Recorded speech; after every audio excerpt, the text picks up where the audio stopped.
Hi, you are welcome to Busy Brain Tutorial channel.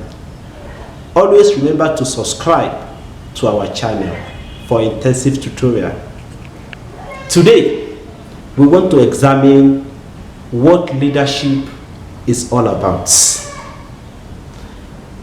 The concept of leadership means different things to different people, depending on the angle at which you are looking at it. So we shall be discussing leadership. What actually is leadership? What leadership is all about?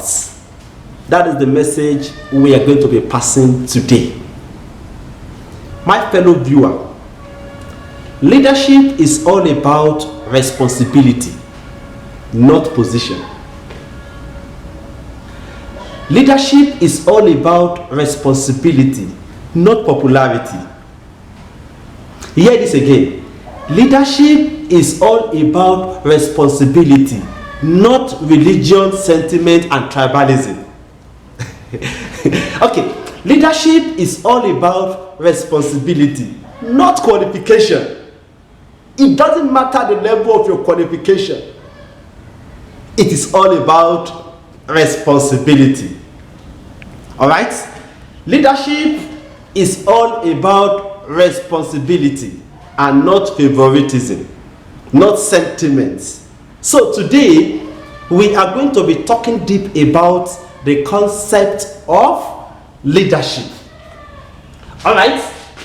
When we talk about an effective leadership, it is the act of getting things done and attaining organizational goal through people.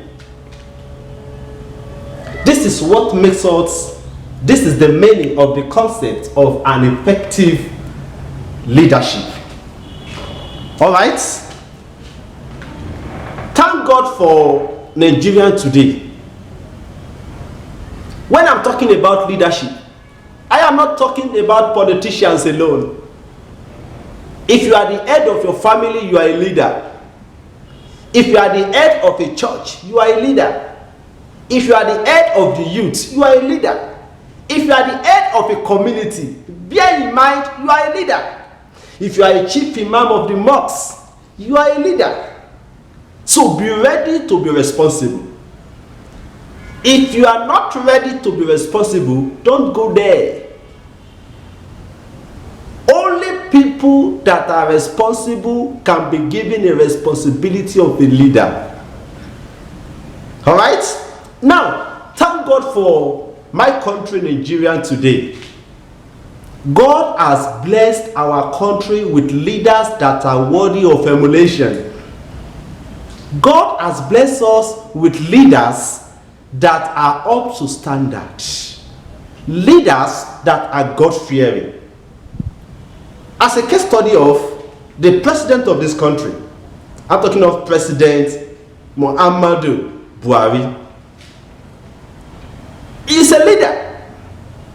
He came on board to make an impact of positive change. Get it right. The NYSC corpers cannot forget about him. The Empower beneficiaries cannot forget about him. The trader monies beneficiaries cannot forget about him. Nigerian farmers cannot forget about him, because he has made impact of positive change. That is what leadership is all about. Let me also remind us of a former senator, Dino Melaye. He decided to stand out in the Senate. He always said, "You shall know the truth, and the truth shall set you free." If I say the truth, I will die. If I lie, I will die. So I prefer to say the truth. So it standard out. That is what responsibility is talking about. We have a case of Professor Babagana Zulum, the governor of Borno State. He also stands out as a governor. He's a dedicated and hard-working governor of the state. We also have another one from the West, Governor Seyi Makinde. I usually call him Omoluabi for your state. Is also an understandable and a leader with the foresight. So we are talking about leaders that are doing extraordinarily in their field. So therefore, at this junction, we want to talk about what are the characteristics expected of a leader and what are the model of a leadership style. There are a series of qualities of a good leader. But for the purpose of this tutorial, we are going to examine the paramount 10 qualities that are expected of a leader. As we can see, number 1, we have dedication. As a leader, you are expected to be dedicated to service. You are expected to be diligent and hardworking. Number 2, we have understandable. A good leader is expected to understand the caliber of people he or she is governing. We have foresight. A leader is expected to be a visionary, to see ahead of his follower. When your followers are thinking of tomorrow, leaders should think of next week. When a leader are thinking of next week, leaders should think of next month. When a followers are looking at next month, a leader should be seeing what will happen in next year to come. A foresight. He must be able to see ahead of his follower. His brain must be busy thinking on the progress of his jurisdiction. Initiative. A good leader is expected to be creative. A leader is supposed to provide a solution to problem. A leader is to be creative minded. A leader is expected to always provide solutions to problem. All right? Wow. This is very paramount. Integrity. A leader must have an integrity. That is why every other country, they are always envying our president in Nigeria because he is a man of integrity. And he has decided to maintain that integrity. So if you want to be a respected leader, embrace integrity. All right?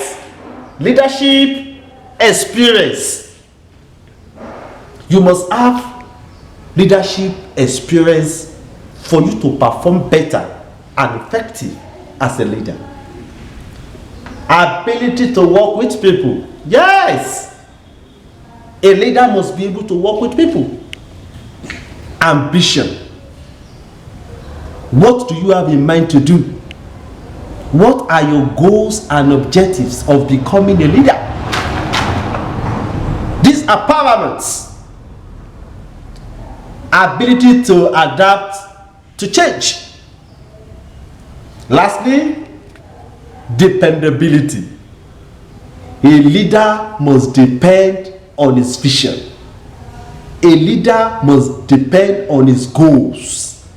A leader must depend on his objectives so that it will not be distracted. If a leader is not dependable enough, distraction can make him to lose the vision. So these are paramount qualities expected of a good leader. All right, we also want to examine the functional leadership model. The functional leadership model. From the day you have been assigned as a leader, these three things must always be in your mind. Number one, the first one, task need. You must ask yourself, now I am a leader, what are the tasks ahead of me? What are those things I really want to achieve? What are those things I really want to face as a leader? As you know, you are on that seat just for a while. After the task need, you think of the group need. My followers, what do they need? Do they need schools? Do they need fertilizers for farming? You must bear in mind the categories of your followers and what to provide for them. Individual needs. What do they need as a person? So these are what we call functional leadership model that every leader should always think about for you to be productive at the end of your tenure. So when we talked about the types of leadership style, every leader have different types of leadership style. So for this purpose, we are going to examine the first one. We have autocratic style. Autocratic leadership style. In this regard, there is a social distance between the leader and the followers. Thereby, the followers are not free to approach the leaders. The followers are not free to contribute their own impact to the growth of the organization. So we call it autocratic style. Freedom of speech is not allowed. Freedom of ideas cannot be shared. Only the leader decides what will happen. All right, we also have democratic leadership style. In this aspect, there is what we call fundamental human rights are allowed. There is freedom of speech. There is no social distance between the leader and the follower.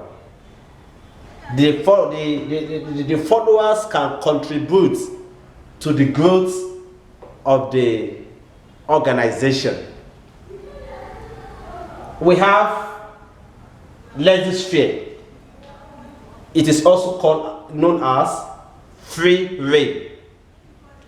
Laissez-faire leadership style. It is also known as free rein. Now, what happened at this point? The leader does not take active part, but give the group members freedom to reach individual or group decision. Let people decide. The leader will just stand by and allow the followers to decide what will happen. And whatever they decided, it will be taken by the leader. He has no objection to it. So we call it laissez-faire leadership style, also known as free rein. Lastly, we have what they call bureaucratic leadership. At this junction, the leader ensures that the procedures are followed. There is due process. Things are done accordingly. In bureaucratic, due process is being enhanced. So these are the different types of leadership style. So if you are a leader out there, you can pick any of this leadership style and let people know you by your leadership style and action. Not to be copying this today, you are chameleon today, you will now become a leader with double standard.